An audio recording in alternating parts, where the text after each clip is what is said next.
নমস্কার, তন্দ্রা লিটল ওভেনে আপনাদের সকলকে স্বাগত। আজকে আমি একটা সম্পূর্ণ নিরামিষ রান্না করে দেখাবো। এই রান্নাটা করা একদম সহজ, খেতে কিন্তু অসাধারণ লাগে।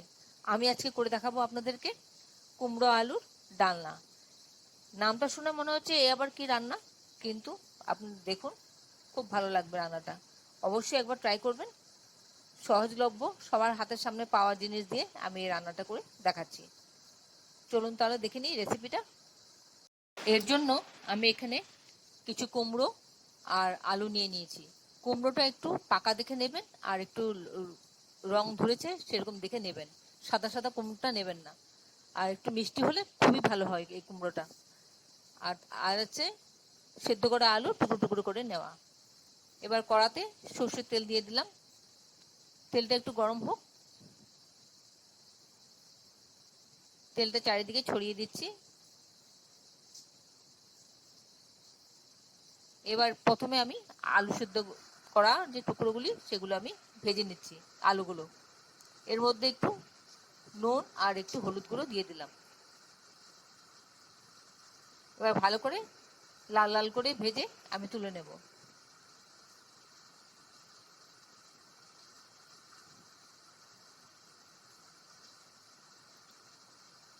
এই রান্নাটাতে কুমড়োটা যদি ভালো না হয় তাহলে কিন্তু রান্নাটা খুব একটা স্বাদ হবে না। কুমড়োটা যত ভালো হবে রান্নাটা তত ভালো হবে। তাই একটু বলছি, একটু লাল রং হয়েছে এরকম দেখে, একটু মিষ্টি আছে কুমড়ো সেরকম দেখে কুমড়োটা বেছে নেবেন। আলুটা লাল করে ভাজা হয়ে গেল, আমি তুলে নিচ্ছি।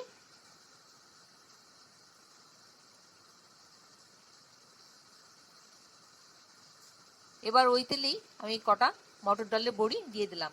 আপনি চাইলে বড়া করেও দিতে পারেন।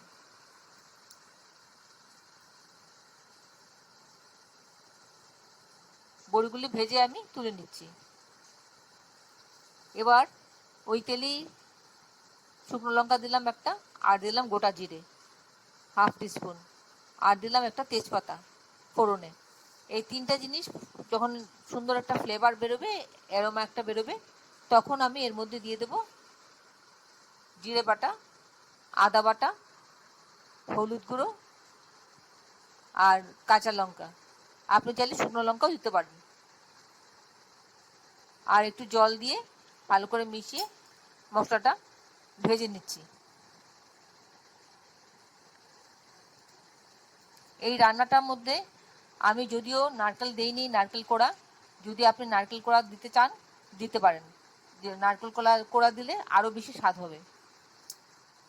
এবার এর মধ্যে আমি কুমড়োগুলো দিয়ে দিলাম, আর একটু নুন দিয়ে দিচ্ছি স্বাদ মতন, আর একটু চিনি দিয়ে দিলাম।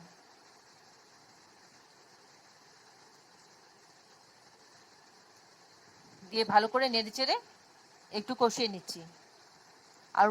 কুমড়োটাকে একটু সেদ্ধ হবে, অপেক্ষা করছি। একটুখানি আমি ঢেকে দিয়ে দেব, ঢেকে রাখবো 2 মিনিট, যাতে কুমড়োটা একটু নরম হয়ে যায়। আপনারা কারা কোথা থেকে আমার এই রেসিপিটা দেখছেন প্লিজ একটু কমেন্ট বক্সে কমেন্ট করবেন, আমার তাহলে খুব ভালো লাগবে। আর নতুন কোনো বন্ধু প্রথমবার আমার চ্যানেলটাকে দেখে থাকলে আপনাকে একটা বিগ হাগ জানাচ্ছি। চ্যানেলটাকে সাবস্ক্রাইব করে নেওয়ার জন্য অনুরোধ রইল। পাশে বেল আইকনটা অ্যাক্টিভেট করে নেবেন, যাতে পরবর্তী আমার সমস্ত রেসিপির নোটিফিকেশন সবার আগে আপনার কাছে এসে পৌঁছয়। আর আপনি যদি ফেসবুক থেকে দেখে থাকেন তাহলে ফলো অপশনটা ক্লিক করবেন আর একটা লাইক দেবেন, তাহলে আপনি আমার সাথে জুড়ে যাবেন। আপনি আমার সাথে জুড়ে গেলে আমার সমস্ত রেসিপির নোটিফিকেশন সবার আগে আপনার কাছে এসে পৌঁছবে। এবার ভেজে রাখা আলুগুলোও দিয়ে দিলাম এর মধ্যে, দিয়ে ভালো করে নেড়ে চেড়ে একটু সেদ্ধ হতে দিচ্ছি। উপর থেকে একটুখানি জল দিয়ে দিলাম, যাতে ফুটে যায় ঝোলটা, আর কুমড়োটা ভালো করে সেদ্ধ হয়ে যায়। ফ্লেমটা একটু বাড়িয়ে দিলাম, যাতে ঝোলটা একটু তাড়াতাড়ি ফুটে ওঠে।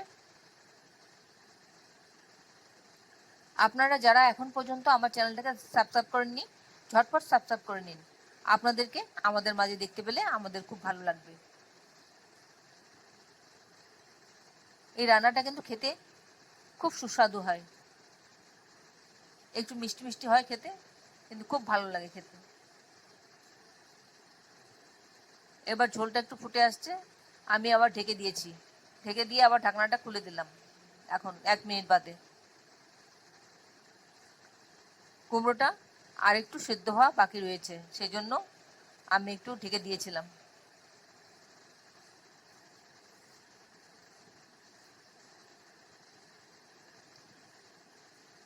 দেখছি সেদ্ধ হয়েছে কিনা, এখনো আর একটু বাকি আছে।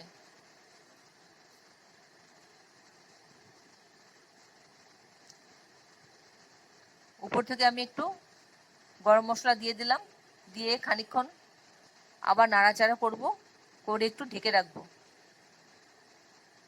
তাহলে তাহলে কুমড়োটাও সিদ্ধ হয়ে যাবে আর গরম মশলার গন্ধটাও এর মধ্যে ঢুকে যাবে।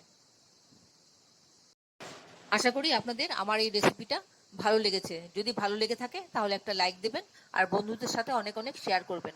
আমি খুব সাধারণ রান্না করে দেখালাম আজকে, কিন্তু খেতে অসাধারণ হয়। এবার আমি 1 চা চামচ দেশি ঘি এর মধ্যে দিয়ে দিলাম। এই ঘিটা দেওয়াতে আরো বেশি সুন্দর লাগবে খেতে, খুব সুন্দর গন্ধ হবে, খুব ভালো লাগবে খেতে। আর যদি আপনাদের নারকেল থাকে অবশ্যই দেবেন, নারকেল কোড়া একটু ভেজে নেবেন। এতক্ষণ ধৈর্য ধরে আমার এই রেসিপিটা দেখার জন্য আপনাদেরকে অসংখ্য অসংখ্য ধন্যবাদ। আপনারা সকলে ভালো থাকবেন, সুস্থ থাকবেন, ঈশ্বরের কাছে কামনা করি।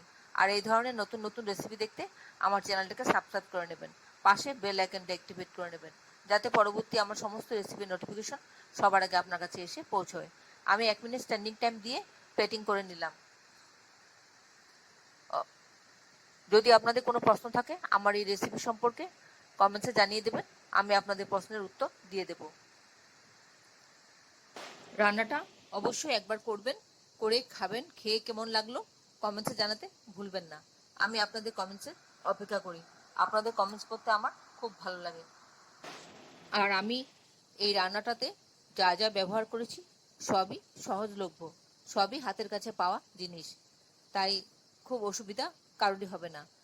হাতের কাছে জিনিস দিয়ে এত অসাধারণ খাওয়া হয়, না খেলে একবার বুঝতে পারবেন না।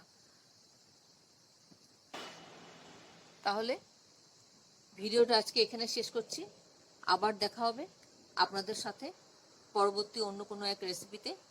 ভালো থাকবেন সবাই, নিজের খেয়াল রাখবেন, পরিবারের সকলের খেয়াল রাখবেন। নমস্কার।